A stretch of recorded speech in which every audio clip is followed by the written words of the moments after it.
birthday to all respected elders, guests, and my dear friends.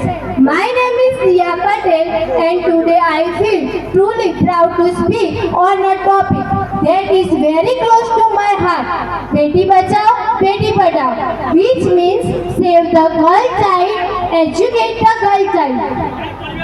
એક તમન્ના છે મારી ચાંદ બની ચમકવાની, એક આરજુ છે મારી ગગનમાં વિહરવાની, એક સ્વપ્ન છે મારું સૂરજની કિરણ બનવાનું, એક ઉમંગ છે મારો આદર્શ દીકરી બનવાનું.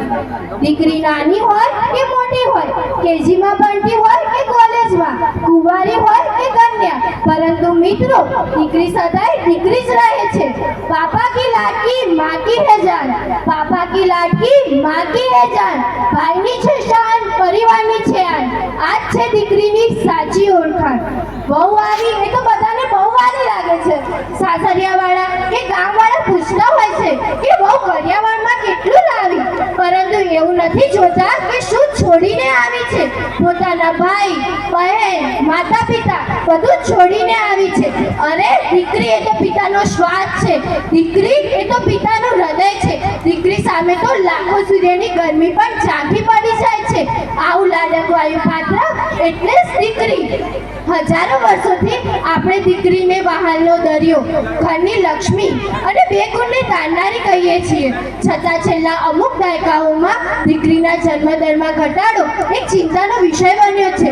2011ની વસ્તી ગણતરીમાં 0 થી 6 વર્ષના બાળકોનો જાતિ દર 1000 છોકરા દીઠ માત્ર 918 છોકરીઓ હતી. આ આંકડો આપણા સંસ્કાર પર એક પ્રશ્નાર્થ ચિહ્ન છે. बेटी बोझ नहीं सम्मान है, बेटी बोझ नहीं सम्मान है, बेटी कमजोर नहीं हमारी शक्ति है, बेटी है तो कल है, बेटी है तो संसार है.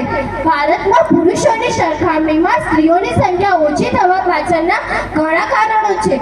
સૌથી મોટું કારણ તો એ, જો દીકરો હશે તો માતા પિતાને સાચવશે, માતા પિતાના ઘડપણની લાગણી બનશે, પરંતુ જ્યારે દીકરી હશે તો પરણીને સાસરે જતી રહેશે એવું અમુક લોકો માની લે છે. આથી આપણા સમાજમાં દીકરાનું મહત્વ વધુ છે. નાનું કુટુંબ સુખી કુટુંબ સૂત્રને ચરિતાર્થ કરતા ઘણા લોકો પહેલા દીકરાનો જન્મ થયા પછી બીજું સંતાન ઈચ્છતા જ નથી. જ્યારે પહેલા દીકરીનો જન્મ થાય તો બીજી ડિલિવરી કરવા તૈયાર થાય છે. અને વિજ્ઞાનની હરણફાળ પ્રગતિ પછી ભ્રૂણમાં જ દીકરો કે દીકરીની તપાસ થવા લાગી છે અને ભ્રૂણમાં જ દીકરીની હત્યા થવા લાગી છે. આ બાબતથી શિક્ષિત લોકો અગ્રેસર છે. દુનિયામાં સ્ત્રી જ ન હોય તો સંસાર વંશવેલો કશું સંભવિત જ નથી. માતા પત્ની બહેન વગેરે સ્ત્રી સંબંધોની ઓથે સંસાર ટકી રહ્યો છે. જીવન જીવને જન્મ આપી શકે છે, મૃત પદાર્થમાંથી જીવન ન સંભવે. કહેવાય છે કે પુરુષ ઘરનું આંગણું નારી ઘરનો મોહ, પુરુષ ઘરનું આંગણું નારી ઘરનો મોહ. નારી શક્તિનું રૂપ છે ન ભૂલો એના જોગ, નારી શક્તિનું રૂપ છે ન ભૂલો એના જોગ.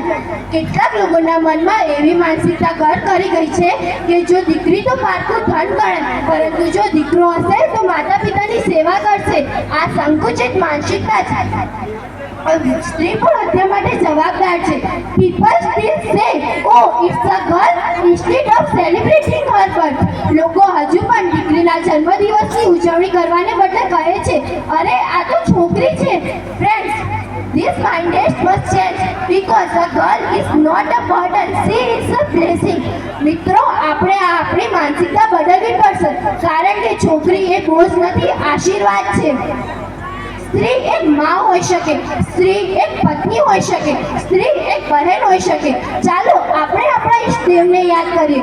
રામજીને યાદ કરીએ તો સીતાજીને યાદ કરીએ. સીતાજી પણ કોઈના દીકરી હતા. ચાલો રાધાજીને યાદ, કૃષ્ણજીને યાદ કરીએ તો રાધાજીને યાદ કરીએ. રાધાજી પણ કોઈના દીકરી હતા. ભગવાન પણ નારીદુ નારાયણીનું ગાન કરે છે, ભગવાન પણ નારીદુ નારાયણીનું ગાન કરે છે. તો આપણે શા માટે દીકરીને મહત્વ આપતા નથી? આ પૃથ્વી પર દીકરી જે माँ बाप છે તેમને મારા કોટી કોટી વંદન. આ અનમોલ રતન છે દીકરી.